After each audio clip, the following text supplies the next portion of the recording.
I don't always have to be working on something or improving something about myself. It's okay just to be who I am. Because I feel like a lot of the times I'm worried about how I'm perceived by people. And because of that, that's how you become a people pleaser. And then you forget who you are. You lose connection to who you are, what you can do, what you know. You question everything you're doing.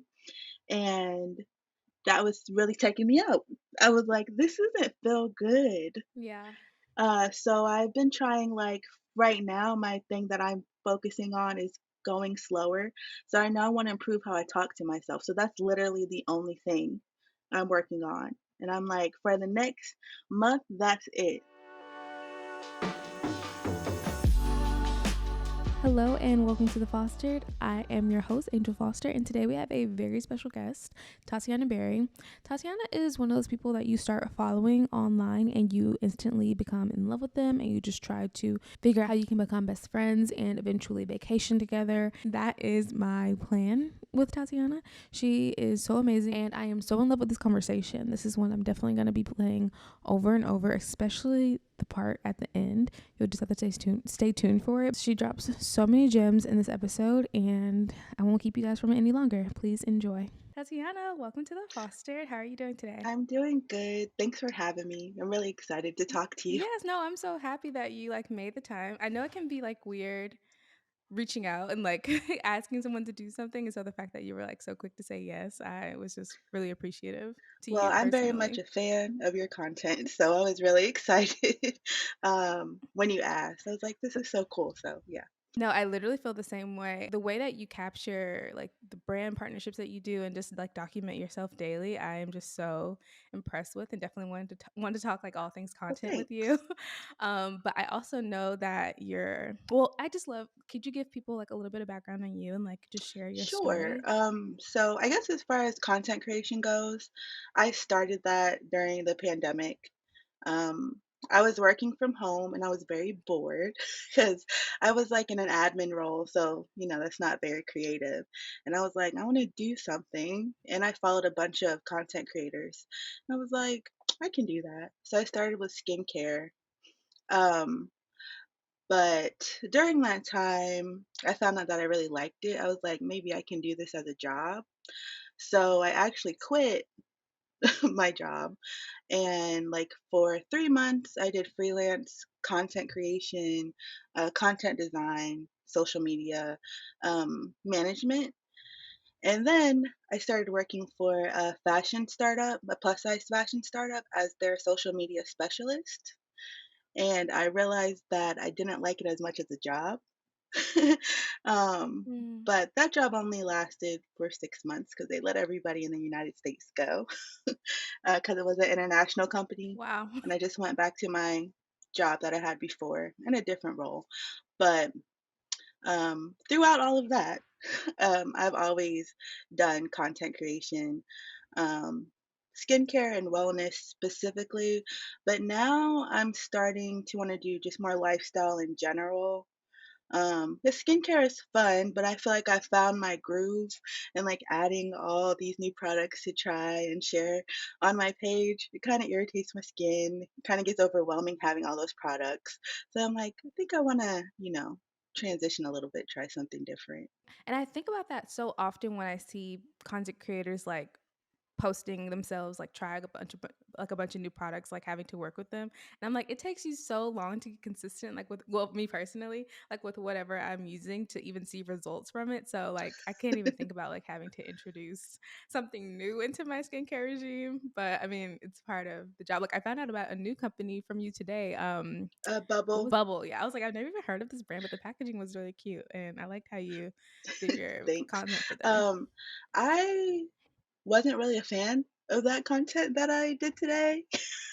Oh, I um, saw you say that, and I was like, "What is she talking I about? think it's This is because I'm good." trying to get away from like content that feels like an ad and that felt like an ad to me. Because I was Okay. just drawing a blank of how I could like, make it a little less sponsory. And I was like, "I don't know, I think this is good enough." But yeah, that's why I said that. Like an ad is an ad. Like no matter how much Yeah. you try to dress it up, like sometimes an ad is just an ad, which is sad. But I feel like as long as you're like having enough of the other kind of content, then like it's okay, like to Yeah, I balance it out. agree. Like, I actually took, like, a short break on with content creation, back in August and September because I felt like the content I was putting out was all ads, and I was like, "This is not why I Mm. started this page at all, and it doesn't feel authentic or genuine." So I was like, "Let me take a step back." And I did miss out on some paid collabs, but I was like, "I don't this doesn't feel right to me." So I had to, like, step back, reevaluate, and now I'm like, I like content creation for content creation. I don't wanna just do it to make money. That's nice, but I think I got in the mindset of, like, "Oh, I gotta get as many, paid brand deals as I can because I need money," and, but then I forgot why it was actually making content in the first place. So that was something I wanted to ask you about. Yeah. Well, first, can we back up a little bit? So you talked about quitting your job to pursue content creation full time. What like to even come to that decision, what was that process or experience like? Cuz like I feel like so many people want to do that and like bet on themselves whether it's with content creation or just starting a business or anything, but a lot of people really have that fear holding them back. And so I would just love to know like how you tapped into that courage. So I was very scared. Yeah. Like uh so the job I was in, it wasn't a good work environment. Um, really was no like balance. Our leadership team was a hot mess. So it just wasn't I wasn't logging on and like looking forward to anything. Mhm. um, so I was like, I'm quitting because I was like super sad all the time. It was really hard to find something to look forward to. I think especially because of the pandemic as well. Yeah. And like just being in the house all the time. I think it just took a toll on me. And I was like, I think so my intention wasn't to become a freelance content creator. I was just like, Mhm. I'm quitting and I'll find a job later. Like the job will Okay. come. But then it took a little bit longer than I expected because I had a job that was lined up. Like my friend worked for this company and she was like, they should be calling you today to let you know that you got the position. But they called me to let me know they were no longer hiring for that position.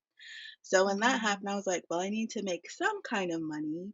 And I had already had like a few people reaching out about content design specifically, like social media templates, editing reels, things like that. So I was like, maybe I can tap more into that and make some money here.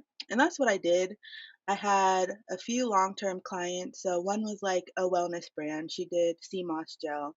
Another one was a um like wellness holistic beauty brand that's actually local in Virginia, so that was fun because I got to do like in-person events with her. But I had those two consistent clients on top of some of the like paid content I did. So that helped. Mhm. It wasn't a bunch of money, but it helped in like in the meantime. And then I got that social media specialist job. And when I applied to that job, I was like, I don't know if I'm gonna get it because I don't have like um experience like working in like a professional setting. Um, but all I did was I went on Canva and made like a portfolio of the content I created for myself for the two wellness brands and my friend's podcast. Mhm. And that was enough to get me the job. So I was like, sometimes you just gotta try. You can't like count Yeah. yourself out before you give people a chance to say whether or not you're qualified. Because No, I'm literally. Go ahead, yeah, I'm I was sorry. just gonna say I'm really good at being like, "Oh, I'm not qualified," instead of just trying. Yeah, I feel like a lot of people, especially women, especially black women, like that is our whole MO. But something I've been really holding on to this year is like let them tell you no, like don't tell yourself no. And I think I saw a statistic, I'm sure you've probably seen it too, where like white men apply for jobs that they're not qualified for. And Yes. so like when I was job hunting again, I just started applying for things I wasn't even qualified for. But it is really scary and it is really like hard to put yourself out there, but I think the more you do it, it's like more like putting those reps in, like if you were in the gym or something like that, like Mhm. it's just building that practice of putting yourself out there and like, building that courage. That's so inspirational. Definitely. What's Yeah. your astrology sign? I'm an Aries. An Aries. Okay. I was Yeah. like, I was getting some big like money energy, like big, like I'm like going after it energy. So I Oh, was thanks. curious about like what your astrology was. Do you know your other signs? Yeah, Scorpio moon, Virgo rising.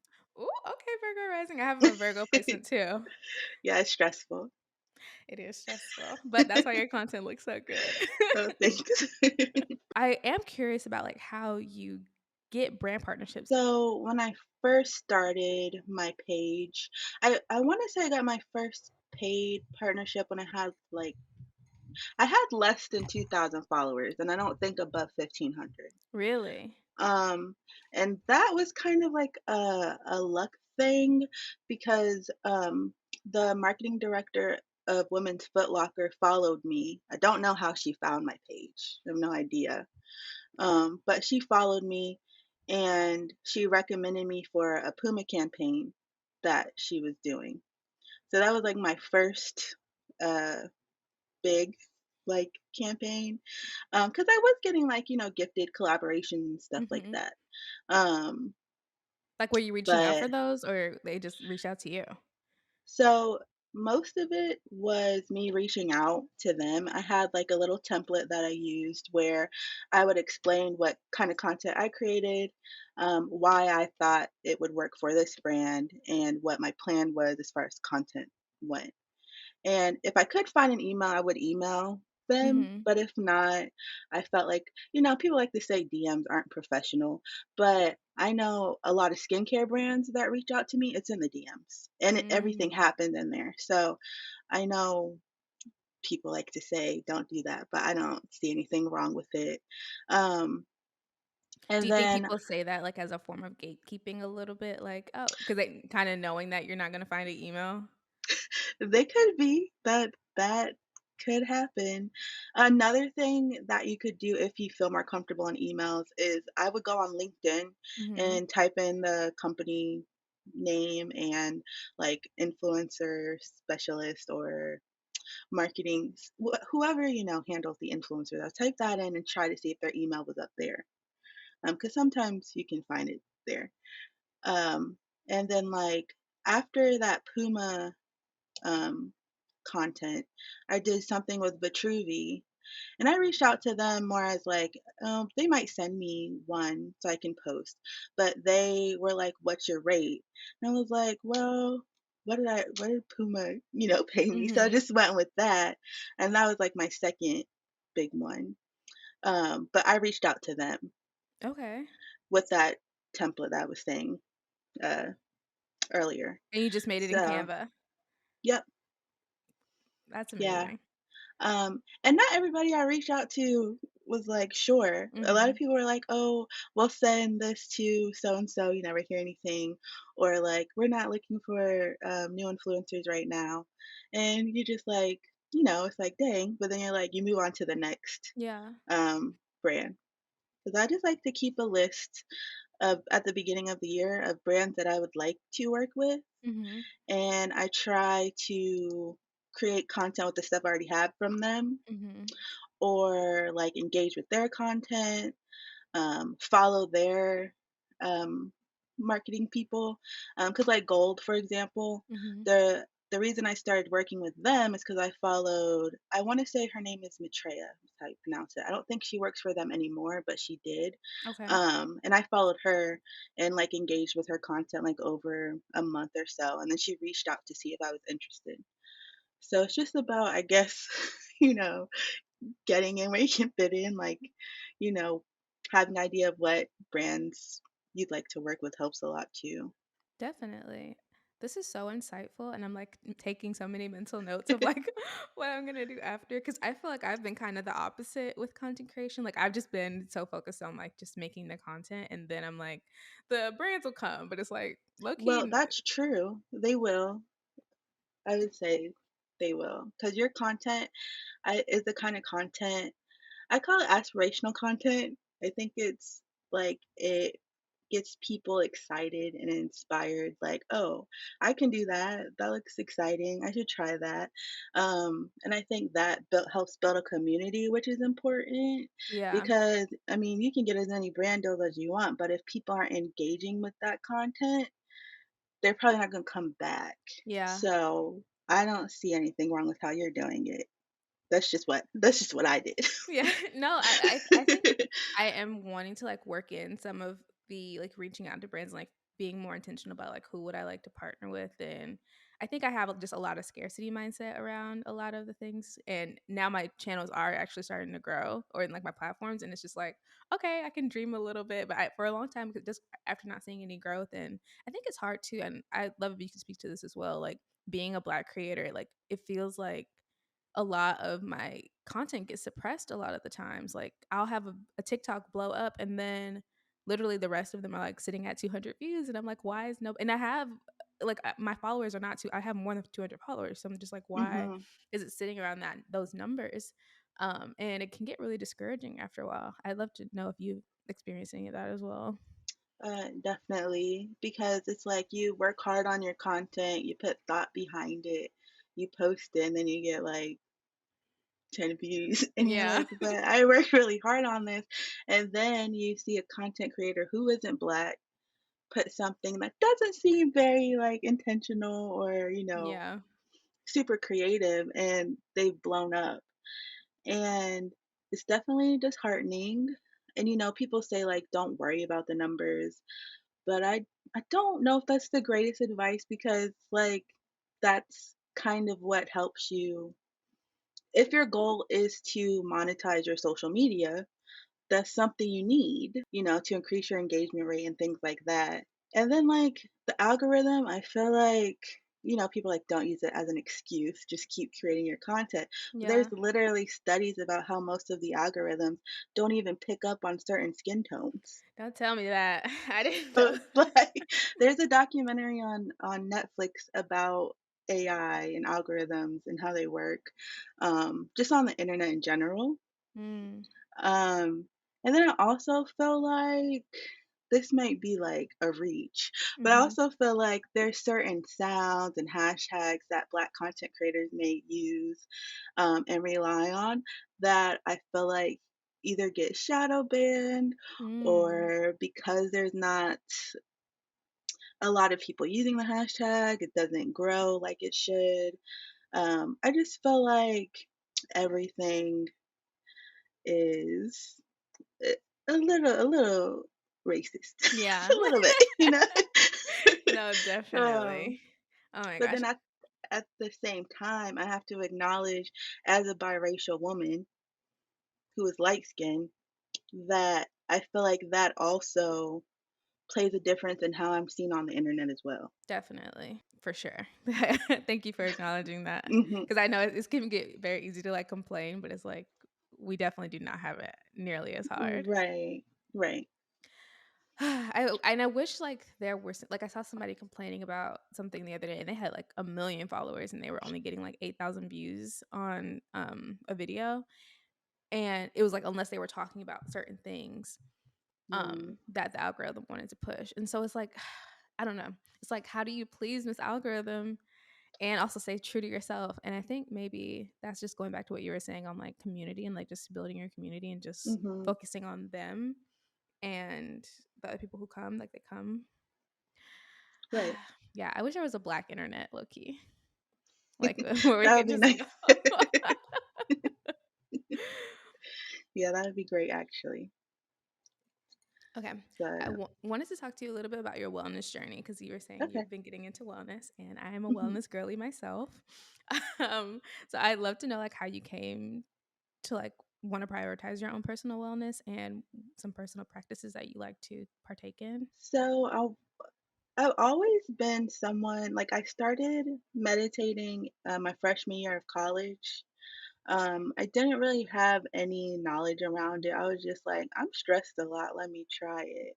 Because it was to the point where I was having like frequent anxiety attacks over things that a lot of people may not, see as something big enough to have one over. Mhm. So my initial thought was meditation because I think around that time, that's probably like 2014. Um, that's when like pop psychology started. It wasn't as popular as it is now, but I feel like that's when it started, coming on the internet. So that's what I started with was meditation. But I don't think I really took it seriously until I got into like my second long-term relationship.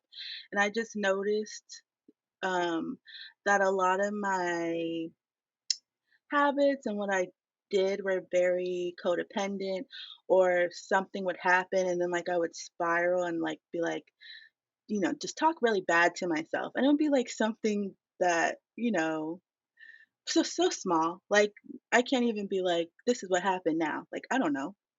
But I was like, I think I'm gonna start therapy because I don't like feeling like this. Yeah. And I went to my best friend's mom's therapist because that's, I was like, I don't know how to find a therapist. No one in my family is in therapy. Um, but I didn't feel like I could connect with her. She was an older white woman, and a lot of her advice was very condescending.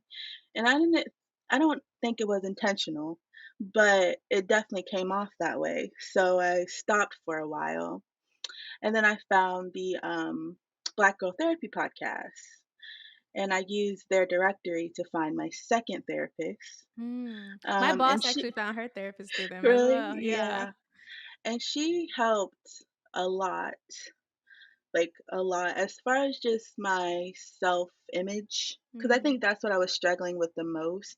And I was around 25. So I think, that's like your quarter life crisis. This is when you feel like, what am I doing? What am I supposed to be doing? But she really helped a lot with that. And um, I started feeling better. So I stopped. And then, like, the real wellness stuff started when I broke up with my last boyfriend, and I was not doing well. Yeah. And I was like, I need to go back to therapy. And then I was like, well, therapy is helping, but I'm not doing anything outside of therapy to help Yeah. myself. So I picked back up on meditation. I started EFT tapping, exercising regularly, um, and not even like weightlifting or anything. It was more so just like, oh, I'm gonna go walk, or let me try this little at home workout, just stuff. Or I would like literally just dance in my Yeah. room. But as I started doing that, I was like, I know I'm not the only person who feels like this or who's going through this. And that's when I started sharing more of that wellness content on my Instagram. Because that page, it started as a fitness page. Oh, I didn't And know then I that. was like, but then I was like, this doesn't feel good because I was trying to change my body to make myself feel better rather than getting to the root, you know? Mhm. As one But does. yeah, but now my therapist, I've been seeing her for, I want to say like 2.5 years, and she's great. Um, yeah, so that's where I started, and I also like started using like CBD products just to help with the anxiety because I had tried like antidepressants, anti-anxiety medication, and it just didn't work for me. I think they can work well for people, but now I recently found out the reason why they didn't work for me is because I was treating what I thought was anxiety um, and depression, but I have PMDD, which is premenstrual dysphoric disorder, as well as ADHD. So, my current therapist, she recommended me to a black psychiatrist, which was great. And now I'm on a treatment plan that's really helped. And like, I don't really feel anxious anymore. Wow. And it's like, it feels really good to be in this place because when you're in all of that, you're like, I don't know if I'm ever gonna feel good. Yeah. So like I was just telling her the other day, I'm like, I'm really excited to see how much more I progress in life just because I don't have that lingering sadness or anxiousness that was there all the time.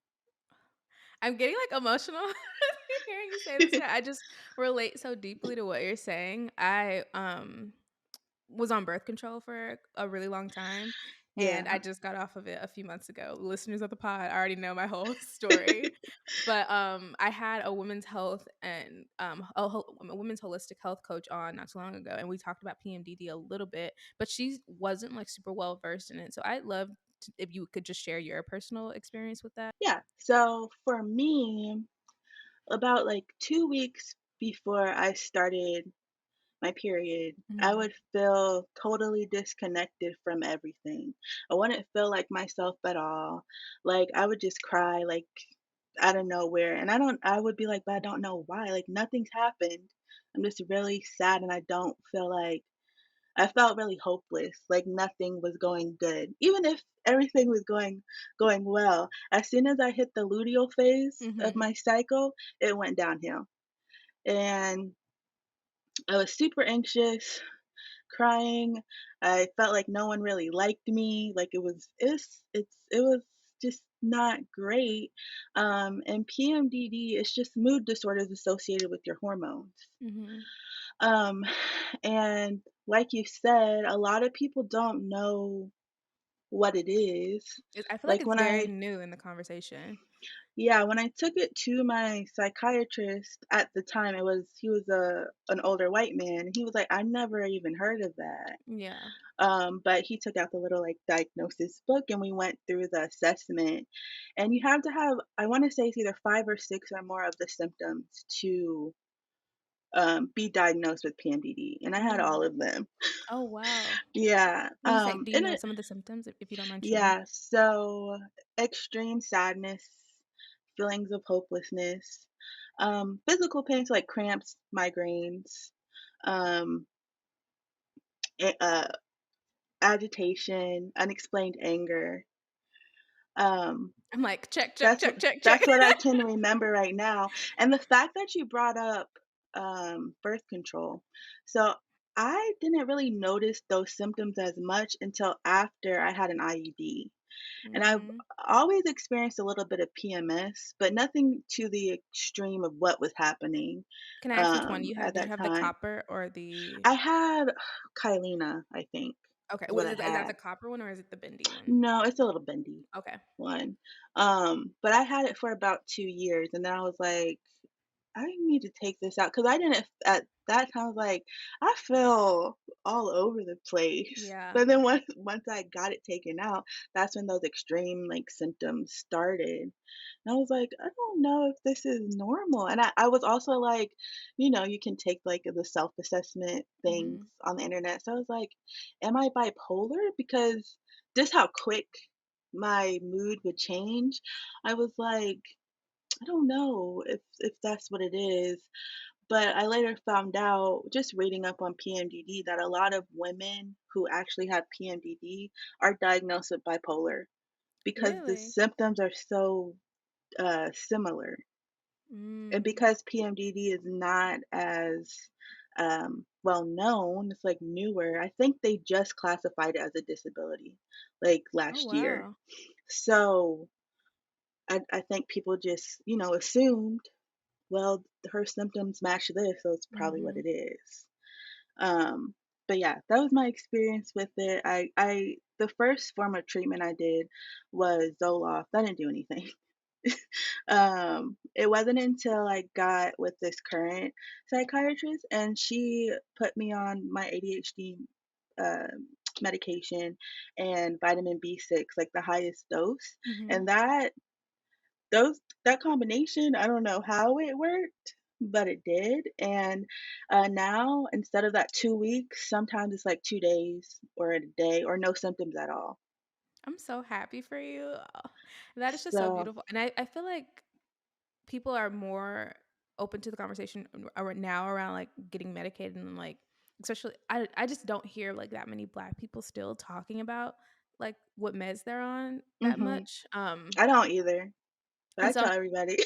well, I'm so Yeah. happy that you're sharing and I saw a psychiatrist not too long ago because I was falling into some disordered eating things and was being Mhm. like I need an ADHD med like I can't focus and she was like I don't think I'm gonna give you that, but like you have depression, you have anxiety. Like she literally was diagnosing me with everything else other than ADHD.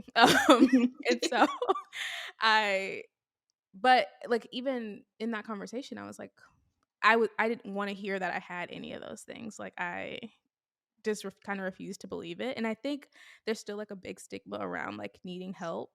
Yeah. And I definitely have like a lot of like for anybody else, like hearing you say this, I'm like, yes, like I'm so happy for you. But for me, it's like don't want myself to like have like to need that kind of help. Like I'm like, Yeah. I should just be able to like pull up by my bootstraps and be okay. I have And the same thoughts. Yeah.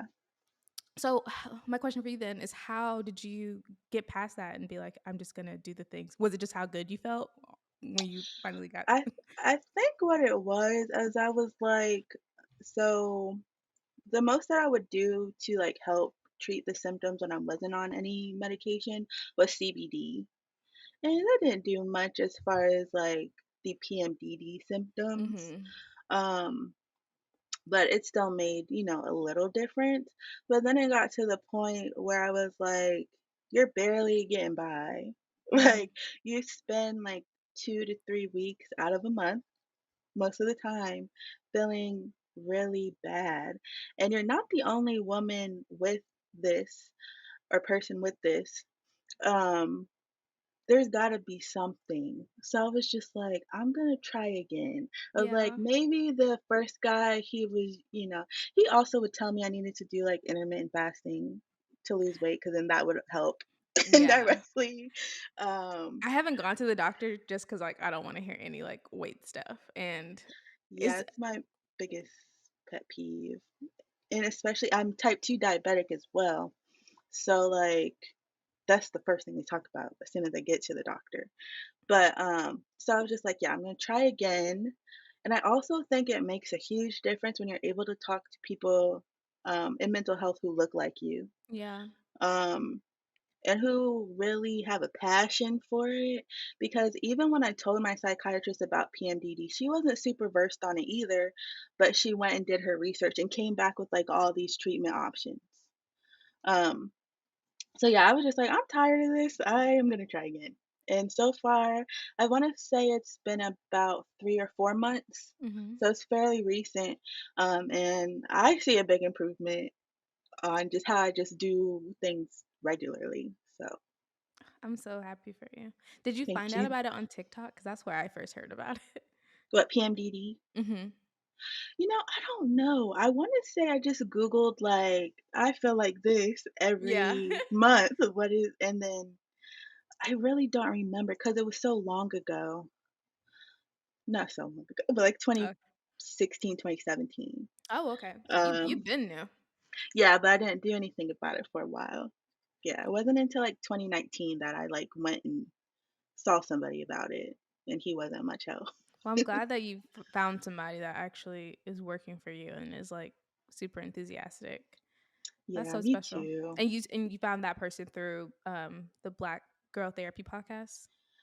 So my current therapist, I did find her on the Black Girl Therapy podcast, but I found my psychiatrist through her. She Okay. recommended her to me because she knew I was into like holistic wellness. And Nadia, who's my psychiatrist, she will try that first before putting you on medication. But I was like, I'm open to medication, so we don't even have to try the holistic stuff. And I think too that's why the psychiatrist turned me off a little bit because she was like so quick to prescribe me antidepressants like after the first meeting of me, and I was just like, you barely know me, so I don't know. I think I was just like a little Right. bit turned off like that she didn't even like have any other options to suggest other than like putting me on medication immediately. Yeah. No, I get that. It's like, can we talk a little bit more or something? Yeah, girl, I Yeah. barely know you. And she was like laughing at me because I was telling her that I moved to California for my seasonal effectiveness disorder. Yeah, And I was like, but I moved to the Bay. And you can't see right now, but it's like so gloomy outside. And I it was like, is. I didn't know. I didn't know about the gloominess here in the Bay. Like I didn't know that was a thing. And she literally started laughing. And I was like, girl, I'm not entertaining you. Like You should I have paid said, read the room. literally like read the room. That's so cool. Okay. I did also want to ask because I saw you like. So, do you smoke cannabis as well, or just CBD? So cannabis, like here and there, is more of a social thing. Okay, I'm a big CBD girl love though. that. Like, if anything, I really like Delta 8, which is like the THC CBD Mm-hmm. hybrid. It's like really small amounts of THC though. Um, but yeah, it's more of a social thing. Okay. But anytime somebody reaches out, like a CBD brand reaches out, I'm like, yes, I will try. Yeah, because I love the post that you just posted. It's like you smoking, but it was herbs or it was like Yeah, flowers. yeah, those were, herbal cigarettes. They didn't have no tobacco, CBD, THC, anything, but, like, the herbs that were in there, and I really like those, and that brand, Self Ceremony, I think they also sell their rolling papers and blends, so if you are a cannabis smoker or whatever you smoke, you can, make your own. So, I Nice. thought that's pretty cool. That is cool. There's so many brands popping up, like whether it's They're like CBD everywhere. or herbs. I'm like, it's just really cool to see, and I'm especially excited for like Black women and people of color like entering that space even more. Same. And I love that people can just like smoke online and like be able to show up like that. Like I feel like sometimes that content can get suppressed, but Yeah. sometimes it doesn't, and it's good. I like to see when it doesn't. Same. And you touched a little bit on like fitness. Are you into like fitness still, or? Yeah, I am. Because of my diabetes, you know, lifestyle is a big part of maintaining your numbers. Mm-hmm. And for a long time, I think I was a little bit in denial of the diagnosis. I was like, I'm young, I can't have this. But like my mom and my grandmother both have it. So there's like the genetics part, lifestyle, stress is a huge factor, gut health is a huge factor, but the doctors focus most on lifestyle. So I was like, what can I do where I don't feel like I'm depriving myself or like, you know, eating too little, working out too much? Um, because there was a point where this is like a self diagnosis where I felt like I was orthorexic because during college, like the summer of my going into my sophomore year of college, I lost 50 pounds in 2 months. Oh wow. And no one was like, "Hey, girl, what's going on?" No, they were like, "Girl, what did you do? Let me know." Everyone was like, "Wow, amazing!" And I actually think that weight cycling, because of course I gained it right back as soon as I Yeah. went to school. That weight cycling, I think, also contributed to the type 2 diabetes.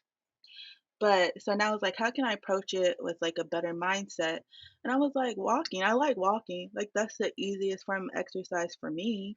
So what I do now is where I work is really a nice area to walk. So I take a mile walk every day that I'm in the office. And when I'm not, I just use my little stepper that I got from Amazon. um, or I do Grow with Joe workouts. If I do weightlifting, it's like 2 times a week, once a week, but most of it's like low intensity um, things just because I saw a lot of the women with PCOS on TikTok talking about how low intensity exercise really helped them out. And a Mhm. lot of people with PCOS also have insulin resistance, and that's what type 2 diabetes is. Mhm. So I was like, I'm going to try it. And my it's been a month, and my numbers, like my blood sugar that I take every day, is in the normal range. So I'm really excited about that because it's Yes. been like 4 or 5 years since I've been diagnosed. So I'm I'm so like, happy for you. I could see like remission maybe down the line because a lot of Yeah. people are like, you can't go into remission with diabetes, but it's possible. There's so many people who have. Yeah, I've seen so many people do it like on either through diet or like exercise. Hmm. I think on the What the Health documentary, like they show a lot of people Yeah. going into remission. But yeah, I relate to you so much on like the orthorexia tip. Like I was vegan for a long time and like my weight went up and down and like I was definitely vegan for the animals, but it was definitely Yeah. like trying to be snatched. Like I heard Janae Eco was vegan and I was like, baby, I'm about to be vegan too. Like I'm trying to And I'm still working on like my issues around body image. Like it's I don't I feel like it's kind of like an everyday thing. Like some days I'm like in a really good Me place too. and other days I am not. The holidays have been a really big trigger for me. Yeah, Because especially like being away from home and because of how much I work out and like people see me working out and I feel like people are kind of like expecting a transformation kind of thing. And it's like this is for the mental health babes. Like, I'm right. sorry. Like, especially low intensity, like Pilates has been my main workout and it's intense, but it's definitely considered low intensity. Yeah. And it just feels so good. And I feel like I've noticed much more. Like I feel like I'm able to get stronger with that versus like when I was like doing super heavy weights. Like I wasn't Mhm. noticing myself actually get stronger in my body. Like I wasn't able to hold a plank for super long or anything like that. Um, and I don't feel like I can do something every day, like versus being sore. Mhm. Like I will be so sore, and then I just if I'm sore, I'm not working out like for a week. Right. No, same. And I don't know if I have PCOS, but I do feel like I have a lot of the symptoms, and I'll probably if I eventually go to the doctor, that's what I'll ask them about. Just with like eating and stuff, I'm like, do I have I don't know. I don't know what's going on, but I have Yeah, been. It's been hard, and I think birth control too just throws everything out of whack. birth Like, control is like, I understand why it exists, but it's literally the worst. yeah, I didn't have any good experiences with any of the ones that I was on. Um, but yeah, I definitely relate to I still struggle with my body image hard, and I feel like I've always even when I lost weight the first time, I've always been like that. Um, but I think right now I just the internet, if you're on it all the time, it starts, getting in your brain.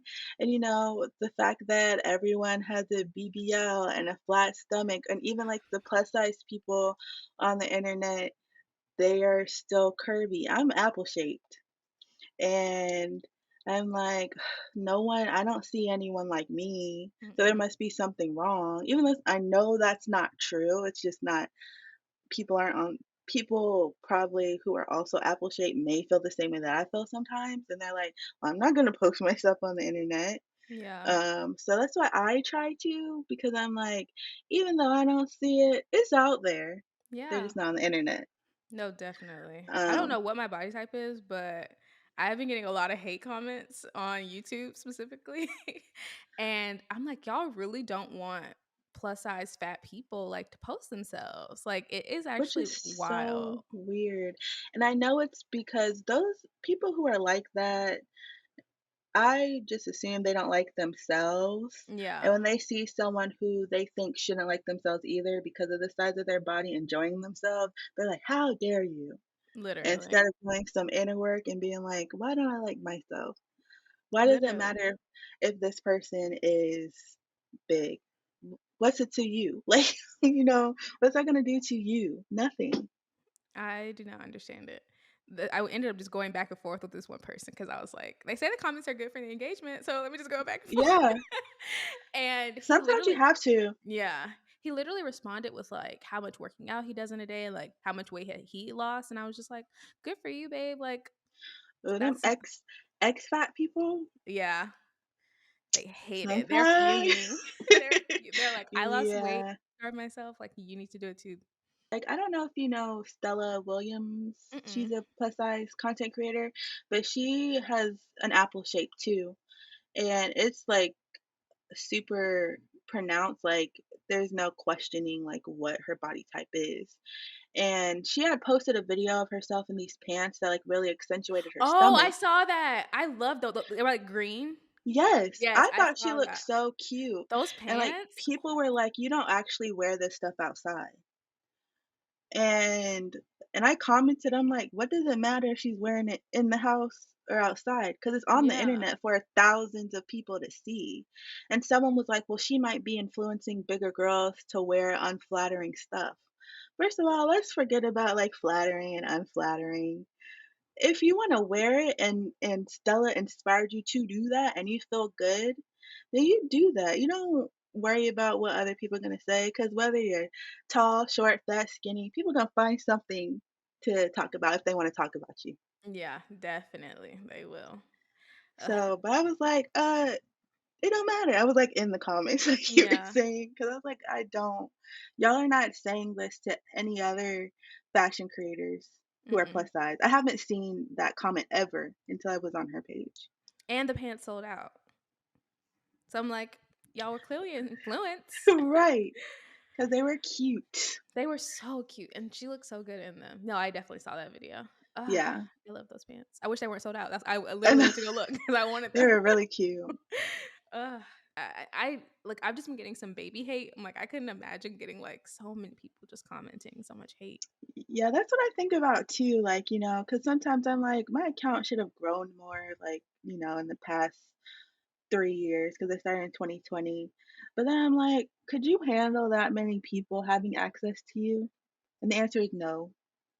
Yeah. I like where I'm at, and not having to worry about people, hate following me, or it's like it gives a little bit more sense of calm when I am creating content, because I'm not as worried about if I would have like thousands and thousands of followers. I gotta make everyone happy, if Yeah. that makes sense. No, that makes so much sense. Yeah. I don't know if you like the Kardashians or hate them, but Chloe, she always says I like she don't I don't really think about them yeah. that much, yeah. I I can be a Kardashians apologist from time to time, but No, I think something they're so very smart and beautiful, but yeah. other than that, you're like Yeah, they definitely don't need more people thinking about them. Especially not more people of color. But right, they I always think about what Chloe says when she's like she posts and ghosts. And I'm like, as much as I would love to like look at the comments on a lot of things, because like I don't know if you're on YouTube Shorts, if you're really trying to like grow like on YouTube, I would say like start posting a lot of your reels on Shorts. But right. I just I get so many hate comments on there, and I'm just like I cannot look at them like any anymore. Like it's like crazy. Like on TikTok, people are nice. On Instagram, people are nice. But on YouTube, it's just like they hate people. They just are so rude. YouTube is so weird. Like, I had this one video go viral, and it was just on YouTube when I was posting on there, and it was Hmm. just a video about I had a Ashley piercing. Um, and it was just a video about that piercing. A lot of people didn't have it at the time, so it was new. Hmm. And like people were just commenting like dumb stuff, like, "Why would you get that? That is so ugly." It was cute, and it was like, "That's not gonna look good when your lip goes down." And I'm like, I have a full bottom lip. I don't gotta worry about that. Right. but We have different and problems. I would just delete them because I was just like, these people are weird. Yeah. It's just weird. It's a weird energy. Like you don't got nothing else to do. Nothing. Like nothing. Like get some business and then you won't be in mine. Like it's so Truly. I'm annoying. trying to not let it affect me too much, especially like No, it's hard. yeah. So I It is get why you're like, I'm not looking at it. literally can't. But the main comment they say now is like you're fat. And I'm like, "Wait, that's all you have to say?" Like but Right. Like, I'm okay. cute. I'm like that is not a Right. Like diss. that is just a descriptor. Yeah, like They act like people don't see themselves. exactly. I'm like I have a Virgo placement. anything that Exactly. anything that you think you're going to say bad about me, like believe me, I've already said it to myself and worse. Exactly. That's the thing. So yeah. The internet is a strange place when you really think about it. Yeah. But to anybody who is like, even after hearing all that, still wanting to like become a content creator, do you have any tips for them?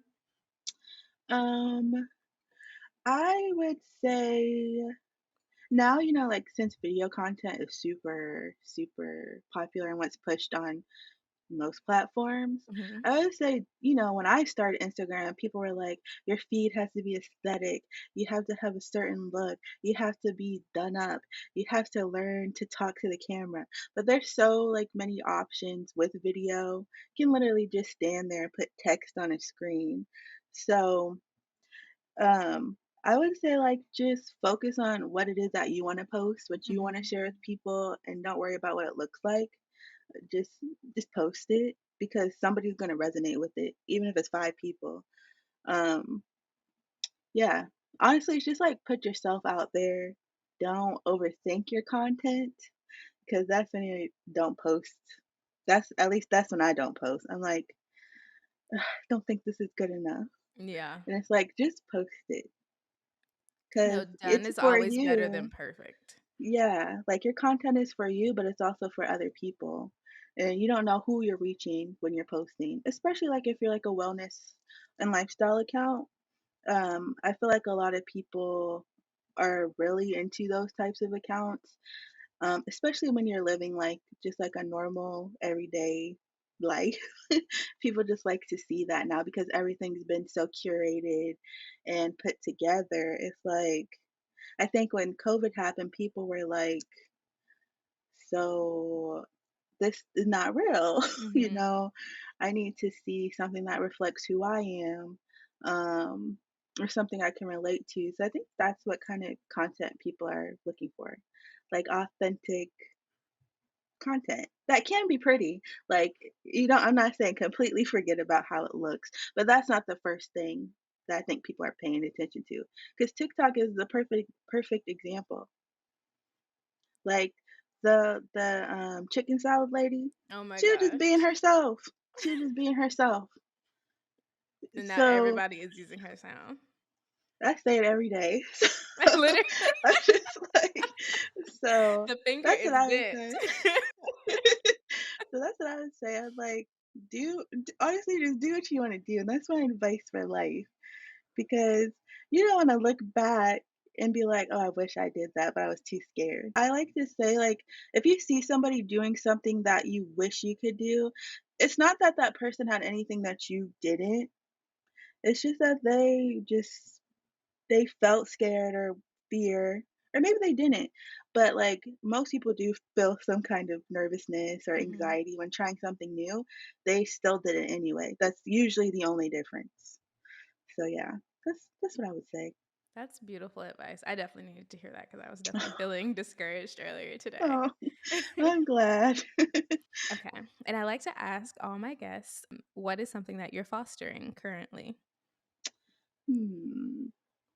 Okay, so something I'm working on, and that you can probably relate to this. We're talking about our Virgo placements. You decide you want to work on something about yourself, whether it's like a habit or something like a mental wellness habit or something like that. So you'll start working on it, and then you'll notice something else you don't really like. So you add that to like a mental list, and that list just grows and grows. And I was talking to my therapist about that, and she was like, when you do that, you're telling yourself you're not inherently worthy, that in order for you to feel like you love yourself or accepting of yourself, you can't do that until you cross everything off. And then you're also setting yourself up for failure because perfection doesn't exist. It's unattainable. So something I've been trying to foster is just more is I guess slow, like going slower because I'm like I don't always have to be working on something or improving something about myself. It's okay just to be who I am. And like it's I cuz I feel like a lot of the times I'm worried about how I'm perceived by people, and because of that, that's how you become a people pleaser. And then you forget who you are, you lose connection to who you are, what you can do, what you question everything you're doing, and that was really taking me out. I was like, "This doesn't feel good." Yeah. So I've been trying, like right now, my thing that I'm focusing on is going slower. So I know I wanna improve how I talk to myself, so that's literally the only thing I'm working on, and I'm like, for the next month, that's it. So it's like Mhm. having, like, mini contracts with myself. And it's not like I'm like, brushing everything off, but it's not so much at the forefront of my head where I'm stressing myself out because I'm like, you're not where you need to be. Especially because I'm 27.